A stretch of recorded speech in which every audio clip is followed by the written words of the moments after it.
সুপ্রিয় দ্বিতীয় শ্রেণীর ছাত্রছাত্রীরা, আশা করি তোমরা ভালো আছো। দেখো, এইখানে তোমাদের দ্বিতীয় শ্রেণীর গণিত বইয়ের 70 পৃষ্ঠার একটি অঙ্ক তুলে দেওয়া আছে। এই অঙ্কটি কিভাবে করতে হবে তা এই ভিডিওর মাধ্যমে তোমরা দেখতে পাবে।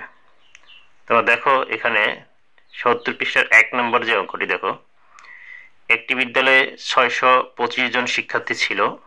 বছরের শুরুতে 275 জন শিক্ষার্থী নতুন ভর্তি হলো এবং 35 জন শিক্ষার্থী চলে গেল। ওই বিদ্যালয়ে কতজন শিক্ষার্থী রইল তা গাণিতিক বাক্যে প্রকাশ করো। তাহলে এই অঙ্কটিকে গাণিতিক বাক্যে প্রকাশ করতে বলা হয়েছে। আচ্ছা, গাণিতিক বাক্যে আমরা কিভাবে লিখতে পারি? এইখানে যেটি চাওয়া হয়েছে সেটি প্রথমে লিখতে হবে।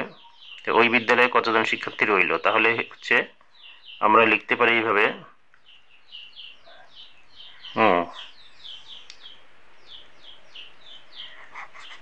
ওই বিদ্যালয়ে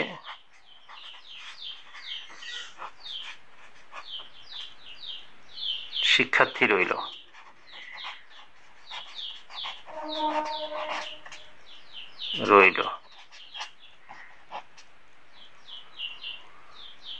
তাহলে শিক্ষার্থী ছিল কতজন? 625 জন। নতুন ভর্তি হলো 275 জন।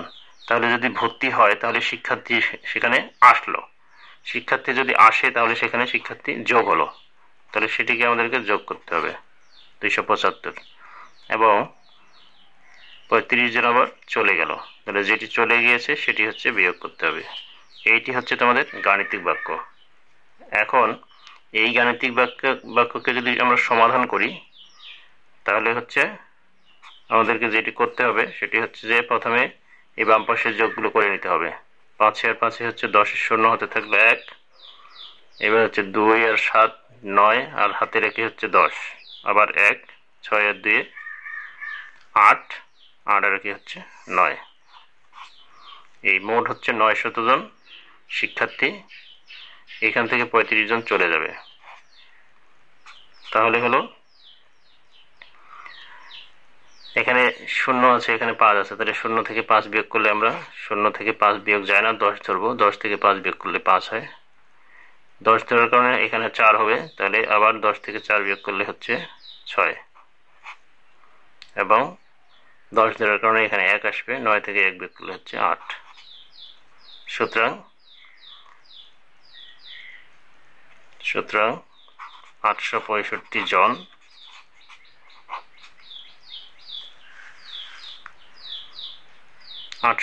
জন শিক্ষার্থী রইল।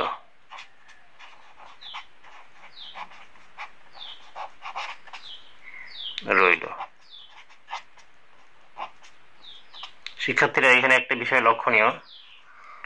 তোমরা দেখো, এখানে বলা আছে যে গাণিতিক বাক্যে প্রকাশ করো। কতজন শিক্ষার্থী রইল তা গাণিতিক বাক্যে প্রকাশ করো।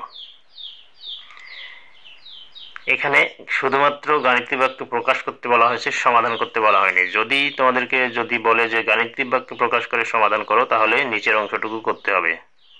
আর যদি না বলে শুধু গাণিতিক বাক্য প্রকাশ করতে বলা হয়, তাহলে এই পর্যন্ত লিখলেই হয়ে যাবে। আশা করি তোমরা এই বিষয়টি বুঝতে পেরেছো। ধন্যবাদ।